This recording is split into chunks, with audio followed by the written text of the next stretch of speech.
Welcome to my channel. இது உங்கள் village life Sethumadai. நம்ம இன்றைக்கி எங்கே இருக்கோம்னு பார்த்தீங்கன்னா நம்ம ஊர் மயிலாடுதுறையில் தான் தூண்டில் போட்டு மீன் பிடிக்க வந்திருக்கோம். மண்புழு புழு தாண்டா கொண்டு வந்திருக்கோம். புழுவு போட்டு நாங்கள்லாம் பார்த்தீங்கன்னா ஃப்ரெண்ட்ஸ் எல்லாம் வந்திருக்கோம் மீன் பிடிக்கிறதுக்கு. இந்த ஆற்றுல பார்த்தீங்கன்னா கல் ஜிலேபி, வாழை, ஆரா இந்த மாதிரி மீன்கள்லாம் நிறைய இருக்குது. நம்ம அதை தான் ஹூக் பண்ணி மீன் பிடிக்க போகிறோம், தூண்டில் போட்டு மீன் பிடிக்க போகிறோம்.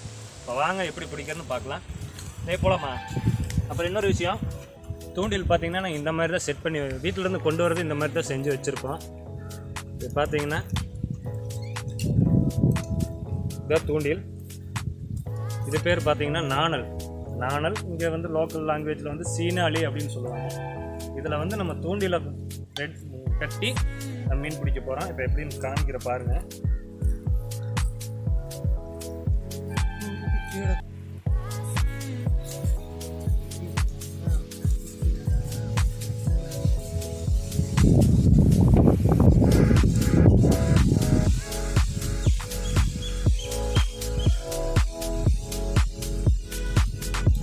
அவ்வளோதான். இப்போ பார்த்தீங்கன்னா நம்மளுக்கு தூண்டில் ரெடி ஆயிடுச்சு. மண்புழு போட்டு மீன் பிடிக்க போகிறோம். பாருங்கள், ஆற்றுல வந்து தண்ணி ஃபுல்லாக போட்டுருக்கான். இது வர்ற தண்ணி தான் இது. இதில் அணைக்கட்டு கொஞ்சம் வேலை செஞ்சுட்டு இருக்காங்க. அதனால பார்த்தீங்கன்னா தண்ணி கம்மியாக தான் வந்துட்டுருக்கு. இதில் நீங்கள் ஆற்றுல மீன் பிடிக்க போகிறோம் தூண்டில் போட்டு. வாங்க போய் மீன் பிடிக்கலாம். என்னென்ன மீன் கிடைக்குதுன்னு நீங்களே பாருங்கள். அப்போ தான் உங்களுக்கு தெரியும். ஒவ்வொரு செகண்ட் இன்ட்ரெஸ்டிங்காக இருக்கும். இப்போ நம்ம வீடியோ பாருங்கள். வாங்க. நல்லா மழை பெஞ்சு செந்தண்ணி போயிட்டு இருக்கிறனால மண்புழுவுக்கு நல்லா மீன் எடுக்குங்க. அதனால் பார்த்தீங்கன்னா இப்போ மண்புழு தோண்டிட்டு இருக்கிறான். மீன் கடிக்குன்னு சொல்கிறான். மீன் கடித்தாலும் சரி எடுத்தாலும் சரி ஆக மொத்தம் மீன் பிடிக்கணும்.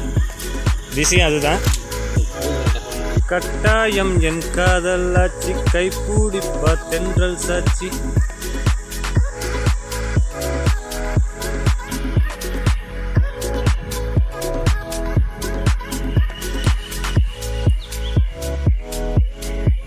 பார்த்தீங்கன்னா புழுவை மாட்டியாச்சு, தூண்டிலும் ரெடி ஆயிடுச்சு. நம்ம இப்போ தூண்டில் போட்டுடலாம். கரெக்டாக அட்ஜஸ்ட் பண்ணி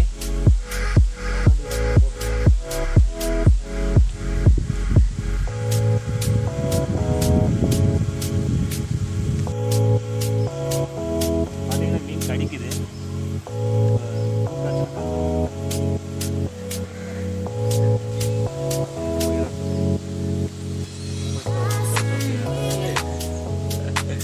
ஜிலேபி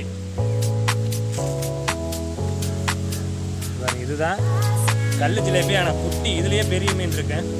இது சின்ன மீன், குட்டி மீன்.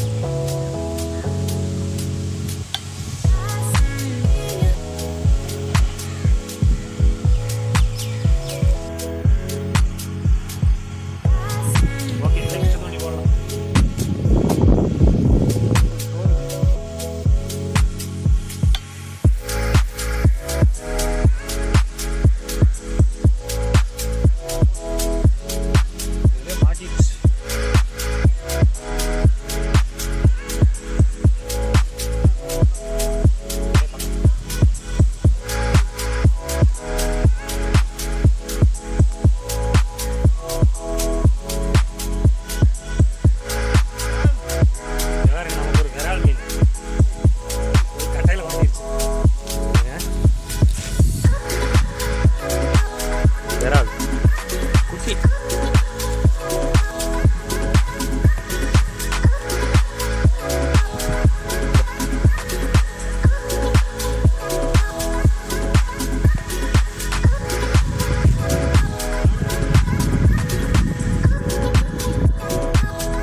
பார்த்தீங்கன்னா நம்மளால் ஒரு கல் ஜிலேபி பிடிச்சிட்டேன்.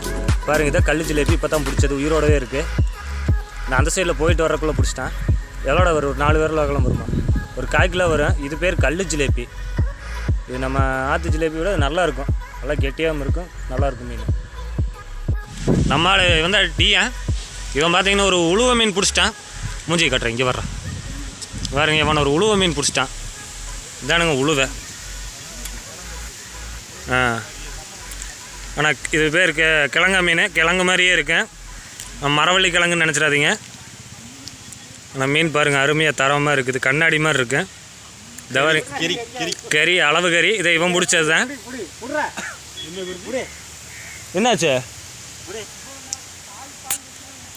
இது பாருங்க, ஆற்றவே அளக்கறக்கு நரம்பு ரெடி பண்ணிகிட்டு இருக்காங்க. பாருங்க, கண்ணாடி மாதிரி இருக்குது பாருங்க, அழகா. வாய் பாருங்க எவ்வளோ பெரிய வாயின்னு. வாய் உள்ளே இருக்கிறது எல்லாமே தெரியுது, டோட்டல் ஸ்பேர் பார்ட்ஸுமே. பாருங்க, இவனுக்கு ஒரு சந்தோஷம், இந்த மீன் பிடிச்சிட்டான் அவன். பாருங்க, இவன் தான் நம்ம ஜானா. இப்போ இவன் தான் இந்த மாவை போட்டு மீன் பிடிக்க போகிறான், சத்து மாவில். ஜானா ஆச்சாடா? பாருங்க, சத்து மாவு உருண்டை ரெடி சாப்பிட்றதுக்கு. மீனுக்கா உனக்கா? பாடு பாடு இருங்க, எப்படி தூண்டியில் மாட்டுறான்னு. இப்போ பார்த்தீங்கன்னா மீனை பூரா பக்கம் வர வைக்கிறதுக்கு வேண்டி மாவை கொஞ்சம் தண்ணியில் கொட்டி விட்றான். அப்படியே மீன் வருமா வரலையான்னு தெரியல. சத்து மாவு வேறு கொஞ்சம் மணமாக இருக்குது. ஓகே, சத்து மாவு போட்டாச்சு. ஸோ பார்த்தீங்கன்னா இப்போ தூண்டியில் இந்த மாதிரி தான் அளவாக மாவை மாட்டிக்கணும். ரெடி ஆயிடுச்சு. கட்டு, அவ்வளோதான், மாட்டியாச்சு. ஒரு குறுமிளகு அளவுக்கு போட்டிருக்காங்க. சரி, ரைட்டு. இப்போ தூண்டியில் போட்டுடலாம்.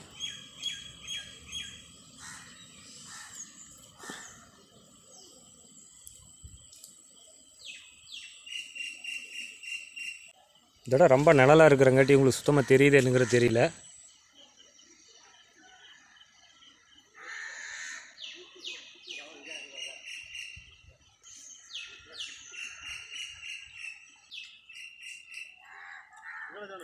Okay, right. சே, ஒரு பெரிய சைஸ் மீன் தானுங்க, மிஸ் ஆயிடுச்சு. சரி, போனால் போயிட்டு போகுது, பரவாயில்ல. நீ அடுத்த தூண்டிக்கு மாவை மாட்டி போடுவோம்.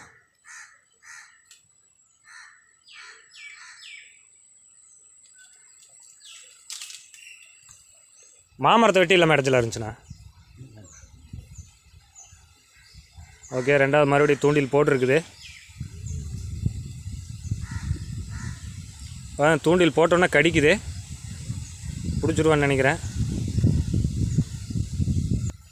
முச்சாமே, உனக்கு எதாவது கடிக்குதாடா? லைட்டாக தொட்டு தொட்டு பார்க்குதாமாங்க, ஆனால் கொசு நல்லா கடிக்குது ஆற்றுக்காலில். அது மட்டும்தான் உண்மை, மற்றபடி மீனெல்லாம் ஒன்றும் கடிக்கலை.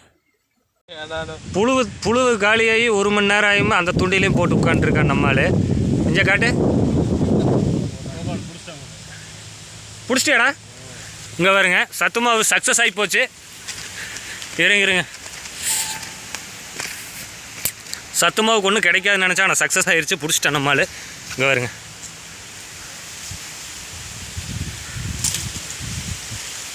நானும் கூட ஒரு 4-5 கிலோ வரும்னு நினச்சேன். ஆனால் பார்த்தீங்கன்னா ஒரு 100 கிராம் வர்றதே பெரிய விஷயமா இருக்குது. பரவாயில்ல, ஏதாவது கிடச்சிதில்ல. இதுதான் பார்த்தீங்கன்னா நம்ம ஊர் ஆற்றுல சொல்கிற பொட்டுவால் கெண்டை. பொட்டுவால் கெண்டை, கலைஞர் கெண்டை, டிஎம்கே கெண்டை. பார்த்தீங்கன்னா நம்ம டீம் மெம்பர்ஸ் பூராமே இந்த இடத்துல தான் பிடிச்சிட்ருக்காங்க. ஆனால் கூட்டத்தில் ஒரு ஆளை மட்டும் காணோம், பட்டியப்பனை. அவன் பார்த்தீங்கன்னா எங்கே போனான்னு தெரியல, கீழே எங்கேயோ லாங்காக போயிருப்பான்னு நினைக்கிறேன். அவன் கொஞ்சம் நல்லா மீன் பிடிப்பான். இப்போ போய் அவனை பார்த்துட்டு வருவான், எவ்வளோ மீன் பிடிச்சி வச்சுருக்கான் என்னங்கிறத போய் பார்த்துட்டு வரலாம். வாங்க போகலாம். அங்கே பாருங்கள், இந்த மாதிரி தாமரையை ஒதுக்கி விட்டு போட்டு தாமரை கேப்பில் தான் தூண்டில் போடணும். அப்போ தான் அந்த கீழே இருக்கிற மீன் வந்து கேட்சப் ஆகும். இப்போ வாங்க நம்ம கீழே போய் பார்த்துட்டு வருவோம். பாருங்கள், ஆறு நல்லா அகலமாக இருந்துச்சு. இந்த கொடி, இந்த ஆகாய தாமரை இதெல்லாம் இருக்கிறனால ஆறு ரொம்ப ஒடுக்கமாக இருக்கிற மாதிரி இருக்குது. ஆனால் இதுதான் கரை, இந்த இதுதான் கரை. ஆனால் இது வரைக்கும் தண்ணி இருக்குது. நம்மால் பார்த்தீங்கன்னா இங்கே தான் உட்காந்துருக்கேன். டே பட்டி, என்ன பிடிச்சியா?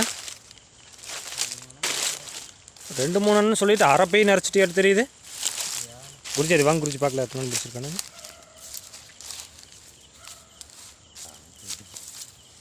பின்னாடி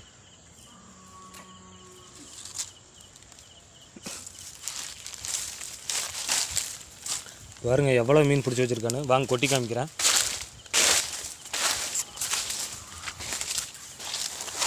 சரிங்க, தடுக்கில் கொட்டி காமிக்கிறேன். நம்மளால தானுங்க வேட்டைக்காரன். எவ்வளோ மீன் பிடிச்சிட்டான்னு வருங்க. பகுதி பூரா உசுரோடு தான் இருக்குது. இதுதான் சில்வர் வாழை. இதான் பார்த்தீங்கன்னா சில்வர் வாழை தானே குறிச்சி. இது பார்த்தீங்கன்னா சில்வர் வாழை. இது எல்லாமே கல் ஜிலேபி. இது பார்த்திங்கன்னா கொம்பி. இது பார்த்திங்கன்னா ஆசு, செல்லாக்காசு, சட்டி சுரண்டி, நிறைய பேர் சொல்லுவாங்கன்னு சொன்னல அந்த மீன். பூராமே கல் ஜிலேபி தான். இது ஏன் கல் ஜிலேபின்னு சொல்கிறாங்கன்னு கேட்டிங்கன்னா, எவ்வளோ நேரம் ஆனாலுமே கல் மாதிரியே இருக்குது இந்த மீன். ரொம்ப கெட்டியாகவும் ஹார்டாகவும் இருக்குது. நம்ம சாதா ஜிலேபி மாதிரி அவ்வளோ சீக்கிரம் இதாகாது. ரொம்ப கெட்டியாக இருக்குது இந்த மீன். புழுவு தாண்டா இல்லைடா, புழுவு தான் கஷ்டம் உண்டானு.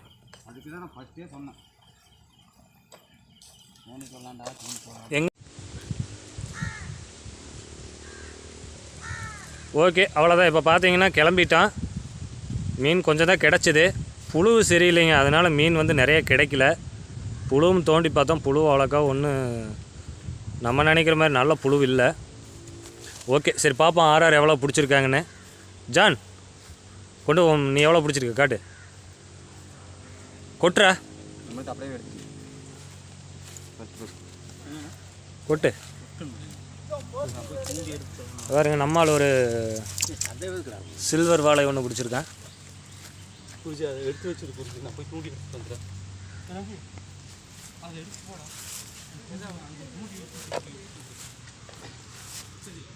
சில்வர் வாழை. அது சில்வர் வாழை பார்த்தீங்கன்னா உயிரோட தான் இருக்குன்னு நெளியுது. உங்களுக்கு நல்லா தெரியும்னு நினைக்கிறேன். டேய் நீ எவ்வளோட பிடிச்ச டி? 2 மீன் தானவா? எங்கே காட்டு. பாருங்க, நம்ம டிஎம் பிடிச்சது 2 மீன் தான். இந்த உழுவ மீன், அந்த உழுவ மீன் வாயே ஒரு தினுசாக இருக்குது. இங்கே பல்லு பார்த்தீங்கன்னா பூரா ஆக்ஸா பிளேடு மாதிரி இருக்குது.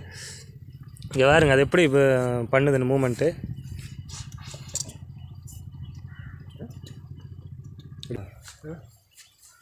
ஆனில் தான் இருக்குது. ஓகே, இப்போ பார்த்தீங்கன்னா இவ்வளோ தான் நம்மளுக்கு மீன் கிடச்சிது. நிறைய கிடைக்குங்கிற ஒரு எதிர்பார்ப்பில் வந்தால், ஆனால் எதிர்பார்ப்பு ஒன்று நம்ம எதிர்பார்த்த மாதிரி இல்லை. வேஸ்ட்டாக போச்சு. அடுத்த ஒரு நல்ல வீடியோவில் சந்திப்போம். அது வரைக்கும் எல்லாருக்கும் பாய். போகலாமா?